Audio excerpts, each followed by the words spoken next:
Okay, today is D-Day. We are pretty much packing the last of our babies. time has flown by. I have filmed snippets here and there. The babies have shed, they are eating, things are going great.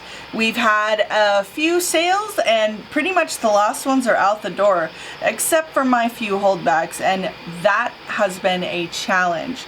This clutch has been, oh wow, I don't know, what can you say about Retic babies? They're gorgeous. This is one of the absolute stunner males that is essentially just a normal, although he is Het Lavender Albino. And it's gonna be hard to pack this guy up for shipping. I really want to keep him.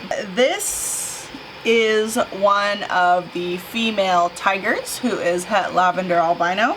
And the coolest thing about this clutch is that every single baby either has a spot on the nose or like a little mustache. And so maybe I should just call this a spot nose clutch. What do you guys think? This baby is a Lavender Albino, and let me give you some history on the parents. I bought a large pair of adults out of Alamogordo years ago, like 9 years ago. The female was sold to us as something that she was not, and the male was sold to us as a tiger, possible het, who knows what. So I'm like, whatever, they're beautiful snakes. I'm capable of taking care of large pythons. I love them. I'm gonna take them, I'm gonna breed them, and I'm probably gonna keep them forever. In a separate deal, there was a larger retic out of Albuquerque, New Mexico that also needed to be rehomed. I guess that's a short version of it. Long story short, I ended up with this tiger, female tiger.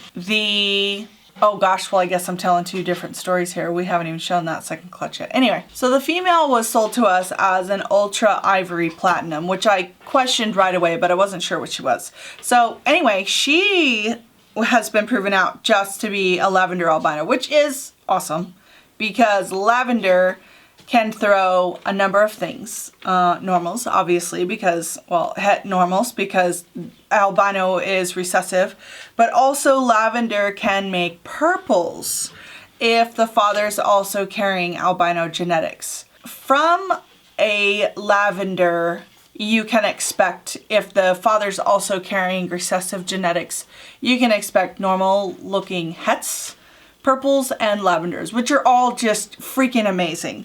And then the dad is a tiger, which is a codom. We knew that we were probably gonna get tigers and normals that were hets, which, you know, a retic is amazing and I love them, so that was exciting. So when these light colored babies started popping out, it was so random that he actually was also purple albino or lavender albino as well, because they were throwing lavenders and purples. So that was super freaking exciting. The next clutch that I just had that you guys will be seeing very soon was even more of a surprise. So that was really exciting because that was from the tiger that I got out of Albuquerque, New Mexico. Crazy. Anyway, this is one of the lavender babies. So she is just lavender, not tiger, but look at that smoking hot baby. That is amazing.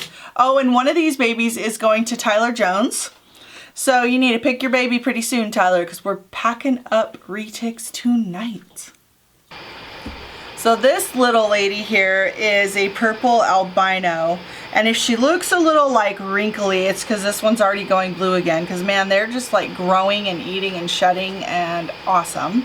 And you know, they all have their little personalities. She can be a bit of a booger, but a lot of times retics are nippy when they're little and then they kind of chill out. Sometimes they don't, but sometimes they do. Okay, this little holdback is a Lavender Albino tiger. So this is what I was like, yes, trying to get, and I got just a few. So I'm very excited about this baby.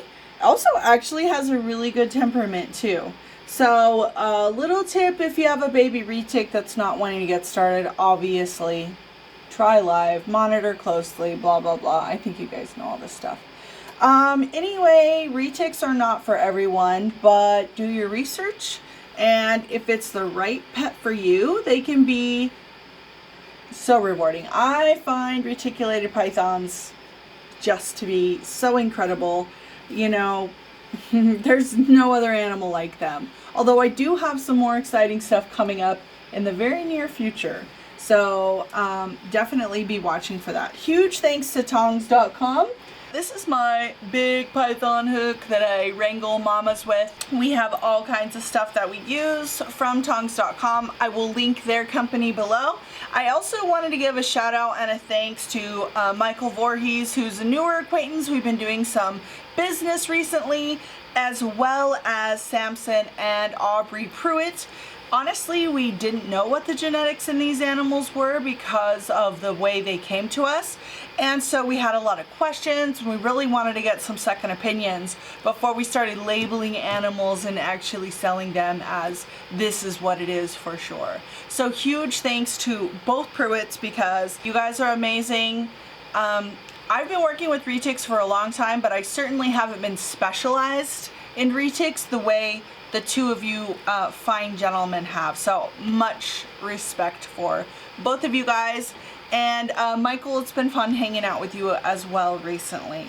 This was the final piece of this clutch that we has just hatched out in March. It was so fun. I love hatching babies, and I hope you guys like this one, and we'll see you next time.